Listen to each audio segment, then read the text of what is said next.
जय हिंद दोस्तों, TN mentor channel में आपका स्वागत है। आज हम लोग सीटेट 2026 का सीडीपी का क्वेश्चंस करेंगे जो आपके एग्ज़ाम के पॉइंट ऑफ व्यू से बहुत ही इंपॉर्टेंट है। तो आप लोग इस वीडियो को लास्ट तक ज़रूर देखिएगा और वीडियो को स्किप मत करिएगा क्योंकि आपके एग्ज़ाम में ये बहुत ही हेल्पफुल रहेगा। हमारा पहला क्वेश्चन है, प्रतिभाशाली जो बच्चा होता है उनके बारे में इसमें से बताना है कि कौन सा कथन सही है। तो प्रतिभाशाली जो बच्चे होते हैं उनमें ज्ञान के विशिष्ट क्षेत्र में उच्च स्तर की जो मानसिक क्षमता होती है, इसका यही ऑप्शन सही हो जाएगा। अगला हमारा प्रश्न है, कोलबर्ग के नैतिक तर्क के किस स्तर पर बच्चे आमतौर पर समाज द्वारा निर्धारित नियमों को पूरी तरह नहीं समझ पाते। तो जब बच्चा प्री कन्वेंशनल पर पूर्व पारंपरिक स्तर पर रहेगा तो वो नैतिक तर्क के जो ये पूर्व पारंपरिक स्तर है, इस पर समाज द्वारा जो निर्धारित नियम है इसको पूरी तरह से नहीं समझ पाता है। इसका ऑप्शन नंबर ए सही हो जाएगा। लेव वाइगोत्स्की के अनुसार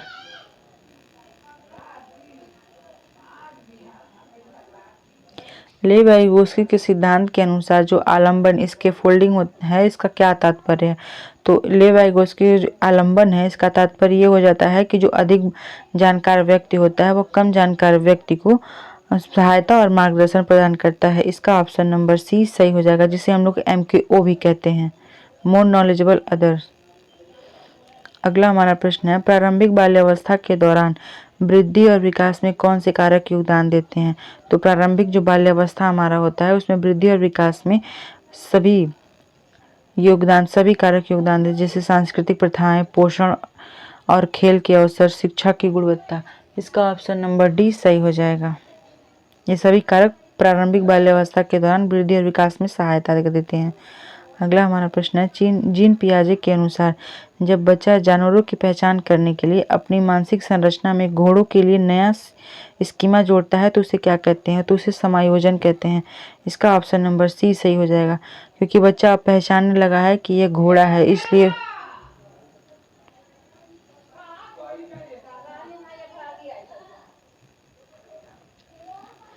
अगला हमारा प्रश्न है, लेव वाइगोत्स्की के सिद्धांत की आलोचना मुख्य रूप से किस आधार पर की गई है। तो लेव वाइगोत्स्की के सिद्धांत की आलोचना मुख्य रूप से इस आधार पर की क्योंकि उन्होंने आनुवंशिकता और जीव विज्ञान की भूमिका को अनदेखा किया है। इसका ऑप्शन नंबर बी सही हो जाएगा। अगला हमारा प्रश्न है,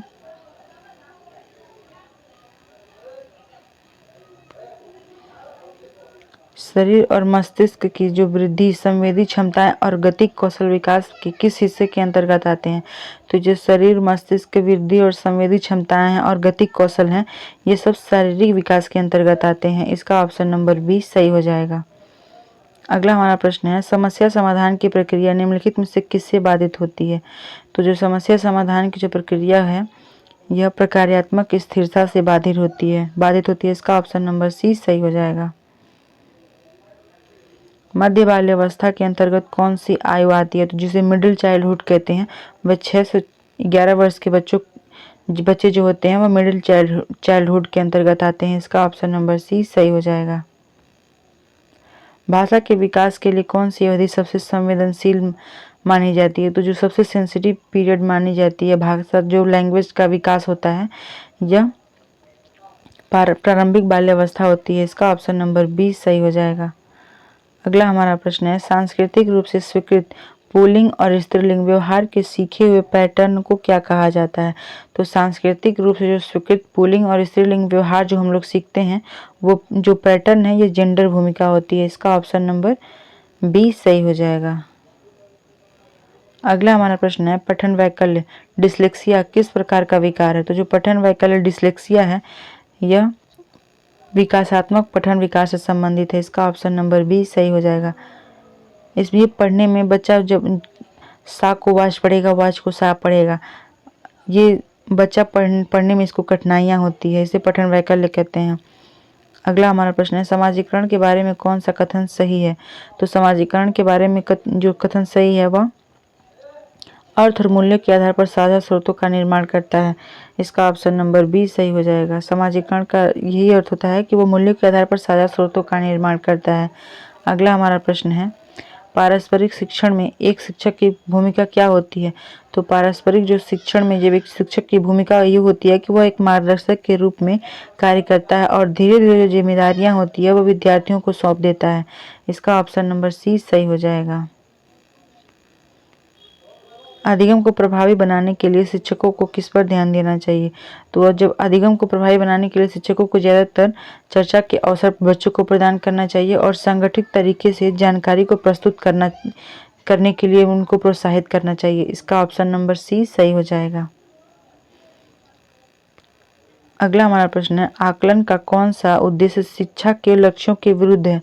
तो जो तुलनात्मक अंक होते हैं, अंक देना, ये असेसमेंट आकलन के उद्देश्यों के लक्ष्यों के विरुद्ध है। इसका ऑप्शन नंबर सी सही हो जाएगा।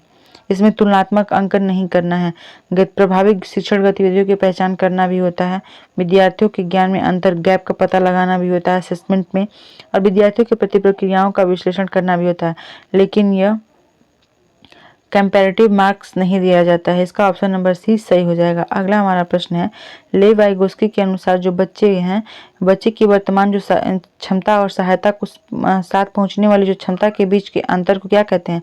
तो लेव वाइगोस्की के अनुसार बच्चे की वर्तमान क्षमता और सहायता के साथ पहुंचने वाली क्षमता के बीच का जो अंतर होता है वह समीपस्थ विकास का क्षेत्र होता है। इसका ऑप्शन नंबर बी सही हो जाएगा, जिसे हम लोग जेडपीडी भी कहते हैं। अगला हमारा प्रश्न है कि जीन पियाजे के अनुसार वस्तु स्थायित्व किस अवस्था में विकसित होती है? तो जीन पियाजे के अनुसार जो वस्तु स्थायित्व है यह संवेदी चालक अवस्था में विकसित होती है। इसका ऑप्शन नंबर बी सही हो जाएगा, जिसे हम लोग सेंसरी मोटर स्टेज भी कहते हैं। अगला हमारा प्रश्न है, समस्या समाधान की कौन सी विधि शॉर्टकट की तरह काम करती है जिसमें समाधान की गारंटी नहीं होती लेकिन यह त्वरित होती है? तो समस्या समाधान की जो अन्वेषण ह्यूरिस्टिक विधि है यह शॉर्टकट की तरह काम करती है, लेकिन इसमें समाधान की गारंटी भले ही ना हो लेकिन यह त्वरित जल्दी होती है। इसका ऑप्शन नंबर बी सही हो जाएगा। अगला हमारा प्रश्न है, विद्यालय पाठ्यक्रम में विनियमन और आवेग नियंत्रण क्यों महत्वपूर्ण है? तो विद्यालय पाठ्यक्रम में विनियमन और आवेग नियंत्रण इसलिए आवश्यक है क्योंकि यह सामाजिक भावनात्मक कौशल को सीखने में मदद करते हैं। इसका ऑप्शन नंबर बी सही हो जाएगा। अगला हमारा प्रश्न है, वुडवर्थ के अनुसार विकास का परिणाम है। तो वुडवर्थ के अनुसार जो विकास का परिणाम है यह आनुवंशिकता और पर्यावरण का सामंजस्य है। इसका ऑप्शन नंबर सी सही हो जाएगा, क्योंकि वुडवर्थ ने आनुवंशिक और पर्यावरण को परस्पर एक दूसरे का पूरक माना है। अगला हमारा प्रश्न है, भाषा के विकास के लिए प्रारंभिक बाल्यावस्था को क्या माना जाता है? तो भाषा के विकास के लिए हम लोगों ने ऊपर अभी पढ़ा है कि जो प्रारंभिक बाल्यावस्था में जो एक हम लोग सेंसरी पीरियड होता है, प्रारंभिक बाल्यावस्था होता है, तो यह संवेदनशील अवधि होती है। इसका ऑप्शन नंबर बी सही हो जाएगा। अगला हमारा प्रश्न है, एडीएचडी वाले बच्चों के लिए कौन सी शिक्षण नीति सबसे प्रभावी है? तो एडीएचडी बच्चों के लिए सबसे जो प्रभावी शिक्षण है वह कार्यों को छोटे छोटे और प्रबंधनीय टुकड़ों में बांटना। इसका ऑप्शन नंबर सी सही हो जाएगा, क्योंकि एडीएचडी वाले बच्चे जो होते हैं वो बहुत ही हाइपर एक्टिव होते हैं, वो कंट्रोल में जल्दी नहीं आते हैं और वो हमेशा एकांत में रहना पसंद करते हैं। इसलिए उनको एंगेज करने के लिए कार्यों को छोटे छोटे और प्रबंधनीय टुकड़ों में बांटा जाता है और उनको उसकी तरफ आकर्षित किया जाता है ताकि बच्चों का ध्यान उस तरफ आकर्षित हो और वो अधिगम कर पाएं। अगला हमारा प्रश्न है, मस्तिष्क घात जिसे हम लोग सेरेब्रल पाल्सी कहते हैं मुख्य रूप से किन कौशलों में विलंब का कारण बनता है? तो जो मस्तिष्क सेरेब्रम है, जैसे सेरेब्रम पाल्सी जिसे हम लोग कहते हैं, कौशलों को सीखने में जो विलंब का कारण बनती है वह सूक्ष्म और स्थूल गति कौशल का कारण बनती है। इसमें कौशल बच्चा अपने हाथ का, अपने शरीर का इस्तेमाल नहीं कर पाता है, जिसे हम लोग प्रमस्तिष्क प्रघात कहते हैं। इसका ऑप्शन नंबर बी सही हो जाएगा।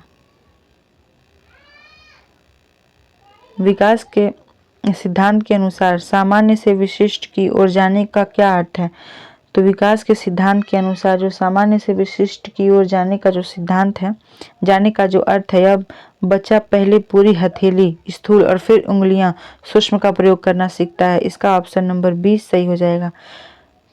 जो सामान्य से विशिष्ट का अर्थ, इसका मतलब यही हो जाएगा कि जब बच्चा पहले किसी चीज़ों को, जैसे एक बॉटल हो गया, दूध का बॉटल पकड़ लेगा, फिर उंगलियों को पकड़ेगा, फिर कलम वलम को पकड़ेगा, इसका यही उपयोग हो जाएगा कि जो यह विकास की प्रक्रिया सामान्य से विशिष्ट की ओर जाती है। इसका ऑप्शन नंबर 20 सही हो जाएगा। अगला हमारा प्रश्न है, ब्रूनर के अनुसार सीखने की वह अवस्था जिसमें बच्चा भौतिक वस्तुओं को छूकर या कार्य करके सीखता है, क्या कहलाता है? तो ब्रूनर के अनुसार जो क्रियात्मक या सक्रिय अवस्था होती है, इसमें बच्चा भौतिक वस्तुओं को छूकर या कार्य करके सीखता है। इसका ऑप्शन नंबर सी सही हो जाएगा। अगला हमारा प्रश्न है, अपरिभाषित समस्याओं को हल करने के लिए कौन सी रणनीति उपयुक्त है? तो अपरिभाषित समस्याओं को हल करने के लिए जो साधन अंत विश्लेषण है, इसे हम लोग इंग्लिश में मीन्स एंड एनालिसिस कहते हैं, यह हल करने के लिए सबसे महत्वपूर्ण, सबसे उपयुक्त रणनीति है। इसका ऑप्शन नंबर बी सही हो जाएगा। समालोचनात्मक चिंतन की क्या विशेषता है? तो समालोचनात्मक चिंतन की विशेषता यह होती है, आत्मचिंतन और पूर्व मान्यताओं के जांच करने की क्षमता को हम लोग समालोचनात्मक चिंतन, जिसे क्रिटिकल थिंकिंग कहते हैं। इसका ऑप्शन नंबर सी सही हो जाएगा।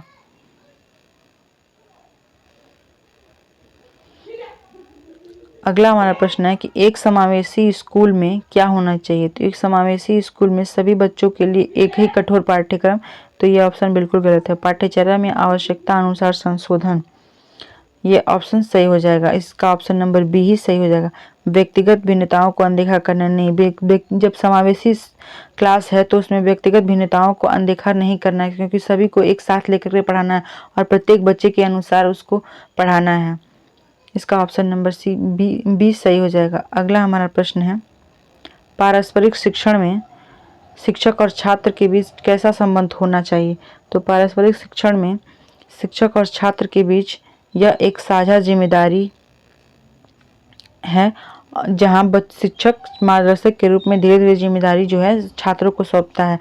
पारस्परिक शिक्षण ऐसा होना चाहिए। इसका ऑप्शन नंबर सी सही हो जाएगा।